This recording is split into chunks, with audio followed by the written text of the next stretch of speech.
오늘 말씀의 제목은요, 기막힌 반전입니다.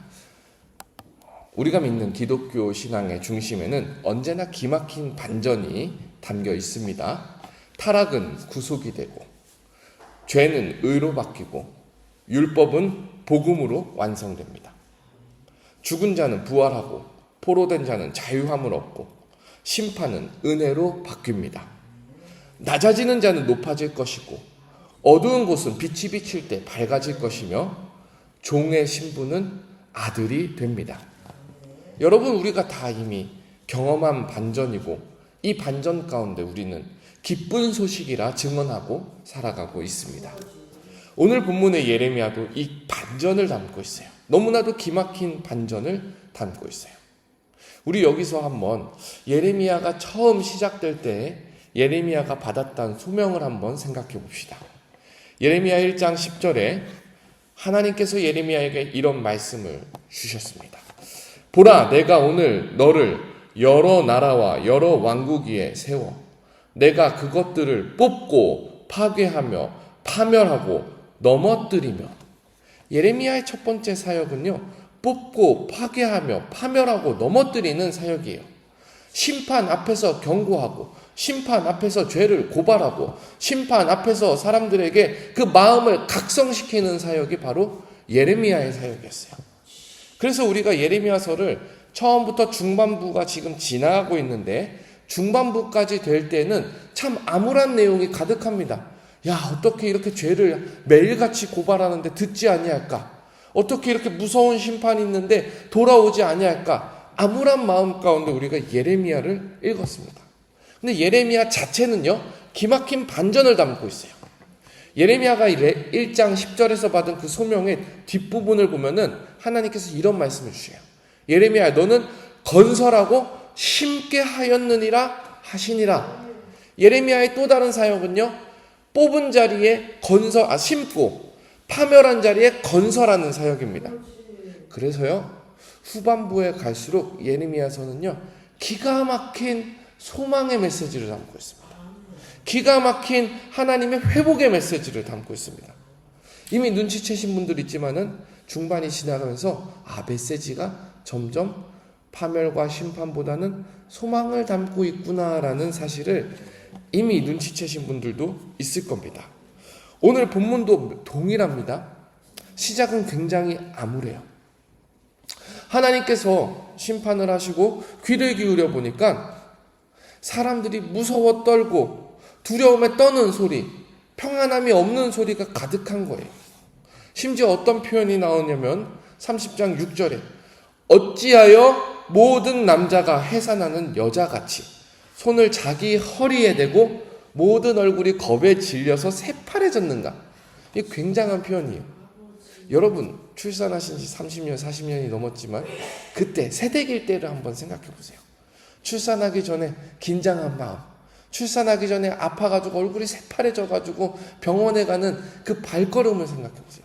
근데 성경이 뭐라고 표현하면은 이스라엘의 모든 남자들이요, 심판 앞에서 너무 겁이 질려가지고, 심판 앞에서 너무 불안해가지고 얼굴이 새파래지고 허리에 손을 대고 발을 동동 구르는 그런 모습을 보는 것 같다라고 표현을 하는 거예요. 심판의 공포가 이보다 더 선명할 수 없죠. 그런데 하나님은요, 심판이 끝이 아니라는 거예요. 심판 뒤에는 하나님의 기가 막힌 반전이 있다는 거예요. 마치 우리가 새벽 예배 올 때 요즘에 날이 짧아져가지고 너무 어둡고 캄캄하잖아요. 문 앞을 나볼 때 너무 어둡고 캄캄한데 새벽 예배를 마치고 딱 나갈 때는 어떻습니까? 기가 막히게 밝아지고 그 아침 공기가 너무 상쾌하지 않습니까? 이와 마찬가지예요. 심판으로 인하여서 가장 암울한 시간을 보낼 때 하나님께서는 그 가장 암울한 가운데 반전을 주시어 구원을 바라보게 하신다라는 말씀입니다. 우리 한번 30장 7절 말씀을 함께 읽어보겠습니다. 30장 7절입니다. 시작. 슬프다 그 날이여, 그와 같이 엄청난 날이 없으리라. 그날은 야곱의 환난의 때가 되미로다. 그러나 그가 환난에서 구하여 냄을 얻으리로다. 환난 날에 부르라고 하셨던 하나님이 우리의 하나님 아니십니까? 환난 날에 부르라고 하신 하나님께서는 바로 기막힌 반전을 준비하고 계시기 때문입니다. 이스라엘도 슬프다 그날이요. 모든 남자들이 회상하는 것 같이 허리를 동여매고 발을 동동 구리고 있을 때, 그런 날이 없을 정도로 힘들어할 때에 하나님께서는 오히려 그때가 구원이 가장 선명하게 보이는 때라고 선포합니다. 그리고 오늘은 그 믿음의 반전, 오직 하나님만 일으킬 수 있는 반전을 봅니다. 여러분 8절을 한번 보십시오. 8절에 무슨 표현이 있냐면은 멍에를 꺾어버리시겠다라는 하나님의 말씀이 있어요. 여러분 우리 얼마 전에 멍에에 관한 예레미야의 퍼포먼스를 본 적이 있지 않습니까? 예레미야가 하나님의 심판은 절대로 돌이킬 수 없고 반드시 임할 것입니다 라고 선포할 때 목에다가 멍에를 메고 다녔어요. 보통 우리 멍에 뭐로 만들죠? 소멍에? 나무로 만들죠. 그러니까 그 소멍에가 나무로 만들어져 있는데 하나냐가 건방지게 예레미야의 멍에를 뺏어가지고 야 하나님의 심판 2년 만에 끝날 거야 하면서 멍에를 콱 부셔버렸어요. 그때 하나님께서 예레미야에게 무슨 멍에를 씌우는지 아십니까? 새로 만든 멍에를 씌웁니다. 사람이 그 멍에를 꺾을 수 있는 것이 아니다.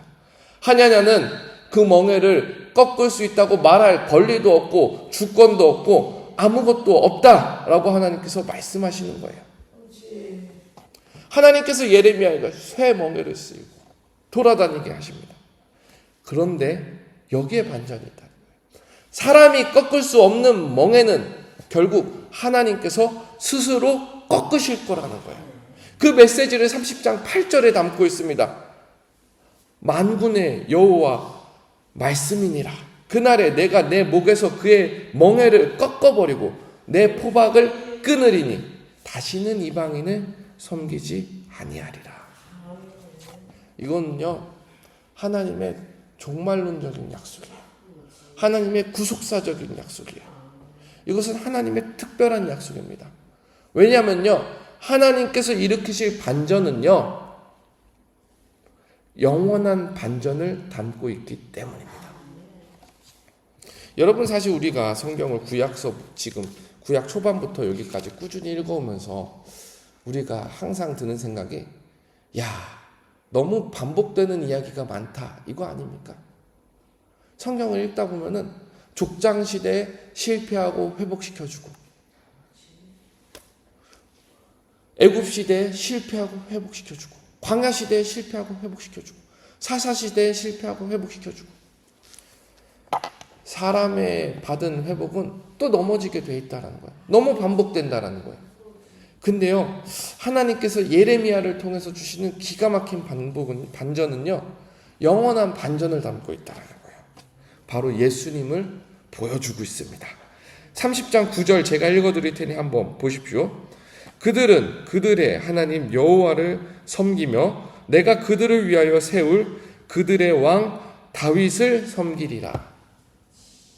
이미 다윗은 지나갔잖아요. 여기서 말하는 다윗은 하나님께서 다윗의 씨를 통해서 주시겠다는 메시아 예수 그리스도를 우리가 영원한 왕으로 섬기겠다라는 거예요. 우리가 영원한 왕 예수 그리스도를 섬길 때 우리는 다시는 이방 왕을 섬기지 않게 될 거란 말씀이에요. 우리가 영원한 왕 예수 그리스도를 섬길 때 죄와 사망의 권세가 우리의 왕노릇하지 못하게 하시겠다라는 말씀입니다. 그래서 예수 그리스도 안에 주시는 하나님의 기막힌 반전, 하나님의 소망은요 영원한 소망을 담고 있어요. 상처가 생기면 흉터가 남게 돼 있습니다. 상처가 생기면요 우리는 이제 나이가 들어서 모기 한 방 물려도 그 상처가 쉽게 없어지지 않아요. 딱지가 생기고 어쩔 때는 2개월, 3개월 상처가 가요. 모기 한 방 물려도 그래요.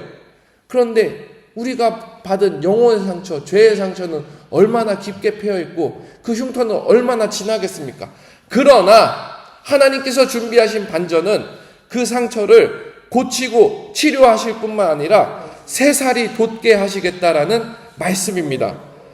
30장 17절 우리 한번 같이 읽어보겠습니다. 30장 17절입니다. 시작. 여호와의 말씀이니라. 그들이 쫓겨난 자라 하매 시온을 찾는 자가 없은즉 내가 너의 상처로부터 새살이 돋아나게 하여 너를 고쳐주리라. 하나님께서 새살이 돋아나게 하신다. 상처에 새살이 돋아나면 흉터가 없어지는 거예요. 어린아이의 피부와 같이 선하고 순한 새살이 돋아나서 정말로 완벽한 치료가 일어나는 거예요. 우리 육신의 상처만 하나님이 없어주시겠습니까? 우리의 영혼에 반전을 주시는 거예요. 기쁨의 찬양이 온 회중을 타고 일어나게 되는 거예요. 예레미야 30장의 시작은 통곡과 아픔과 울음으로 시작했지만 예레미야 30장의 마지막 부분에 달려갈수록 찬양의 소리로 바뀝니다. 우리 30장 19절 함께 읽어보겠습니다. 시작. 그들에게서 감사하는 소리가 나오고 즐거워하는 자들의 소리가 나오리라. 내가 그들을 번성하게 하리니 그들의 수가 줄어들지 아니하겠고 내가 그들을 존귀하게 하리니 그들은 비천하여 지지 아니하리라. 여러분, 너무 기가 막힌 반전 아닙니까? 하나님은 무너진 성읍을 세울 뿐만 아니라 돌아올 것 같지 않은 백성들의 마음을 돌이켜서 그 마음에 새살이 돋게 하시고, 새살이 돋은 그 마음 가운데 무엇으로 채웁니까? 욕심으로 채웁니까? 다시 죄로 채웁니까? 아닙니다. 하나님을 향한 감사와 찬양의 노래로 채우십니다. 사람이 꺾을 수 없는 멍에를 하나님이 꺾으실 때 그 자리는 정말로 기가 막힌 이야기로 가득합니다. 사랑하는 여러분, 우리가 이루어낸 반전을 한번 생각해 보십시오. 우리 안에 이미 하나님께서 일으키신 반전을 생각해 보십시오. 우리가 가진 멍에를 언제 한번 우리가 꺾어낸 적이 있습니까? 우리가 그 멍에를 꺾어내려고 할 때 그 멍에는 새 멍에와 같이 더 우리 어깨를 짓눌렀을 뿐입니다. 하나냐가 멍에를 꺾을 수 없던 것처럼 우리도 우리 스스로 멍에를 꺾을 수 없었습니다. 근데 예수님께서 우리 인생을 찾아오셔가지고 우리 인생 가운데 멍에를 꺾어주시고 십자가를 지게 하실 때, 여러분, 우리는 그 누구보다도 기쁜 자들이 되었습니다. 돌아온 아들이 되었습니다. 돌아온 딸들이 되었습니다. 우리가 얻은 그 구원의 기쁨은 세상에 무엇이 빼앗아갈 수 없고 악한 마귀 사단의 권세가 넘볼 수 없는 기쁨을 가지고 있습니다. 우리는 이제 명절 기간을 접어들면서 하나님께서 우리에게 보내시는 선교의 현장으로 갑니다.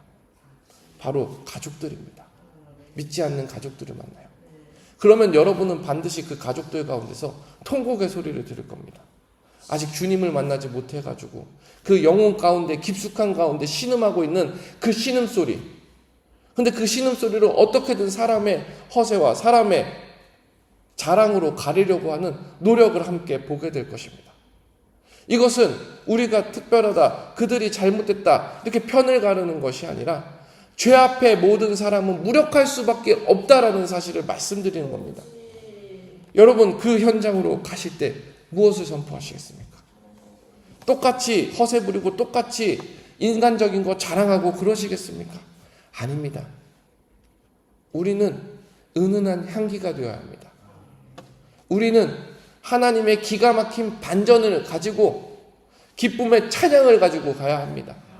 그러할 때에 우리가 사랑하는 형제와 자매 가운데, 우리가 사랑하는 가족 가운데 정말로 진심 어린 복음이 선포될 줄 믿습니다.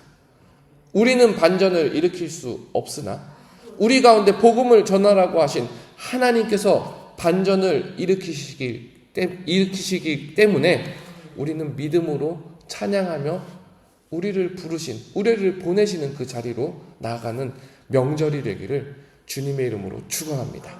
우리 함께 기도하겠습니다.